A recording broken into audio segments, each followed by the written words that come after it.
it's a pleasure to meet you. We're in Salem at the Capitol, actually. So just share with me your philosophy on homelessness. Well, you got to say theory. Theory. What is your theory on homelessness? Because all the smart women hate that men have theories now, so you got to say theory. Okay. But my theory on helping people and accidentally handicapping them.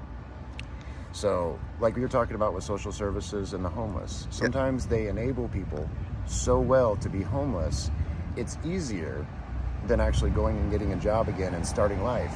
And that's what I'm talking about with how to help somebody but not handicap them, because the goal with these programs is to get people not to be homeless anymore.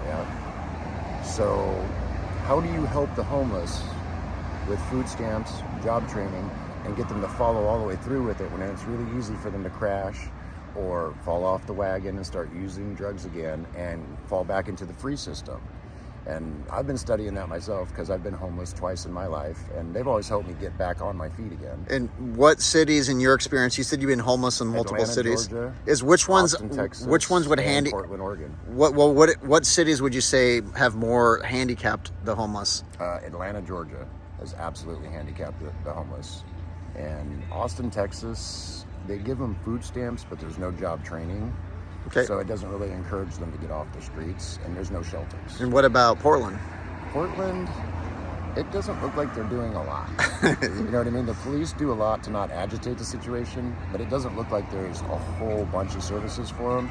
It looks like they're stuck with a whole bunch of angry people who used to be drug addicts that aren't changing. I was up there just 10 days ago on the bus. It's shocking. Yep, it absolutely is. And what about here in Salem? Well, there's no syringes on the ground here. I haven't found one syringe. Yeah. I don't find dope bags. There's not graffiti everywhere, and I'm not seeing people poop in the streets. And I was seeing that in Portland. So they're a little stricter here in Salem? Or the homeless are not quite as traumatized by being homeless, possibly, because Portland's a rough city. Well, in Salem, this is the capital. This is the central government of the state of Oregon. Yeah. What do you think Oregon can do better to curb this crisis? To not encourage people to be homeless so long, or to help them get back to their life somehow. But that's a toughie, because the way it was explained to me with the college kids that we have that are homeless, and then the car accident victims that are homeless, the one I told you that had obscenely bad concussions, and then the drug addicts, well, the car crash victims, that's the insurance companies.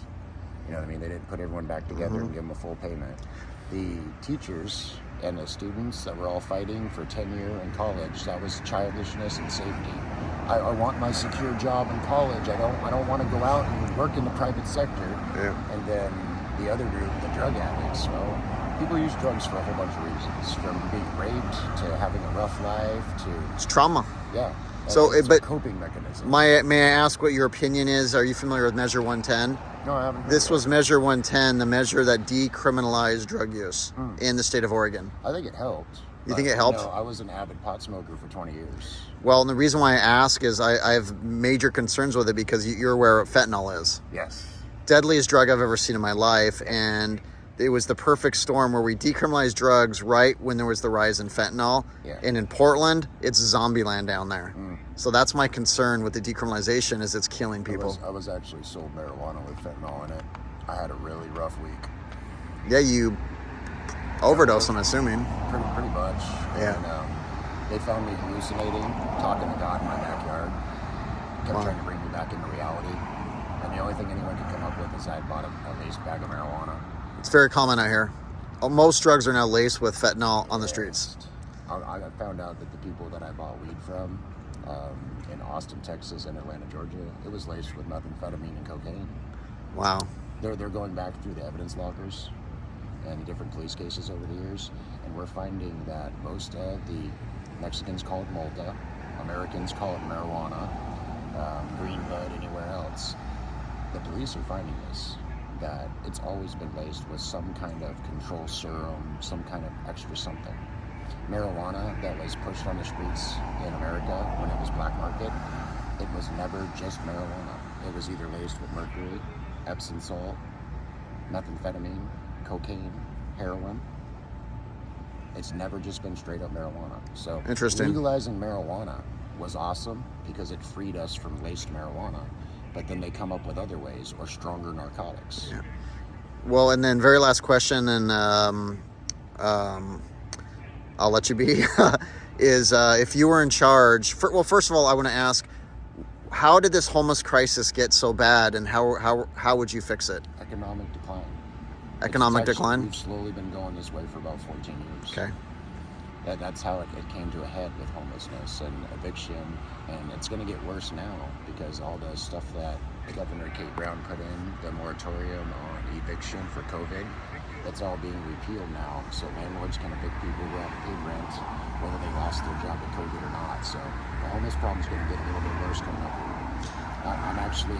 I am free from Klamath Falls because I was evicted from my house. I couldn't pay my rent the last year and a half or my power bill. Someone was paying it for me because of COVID. And because that ran out, I actually got evicted from my home. Wow. There's 6,098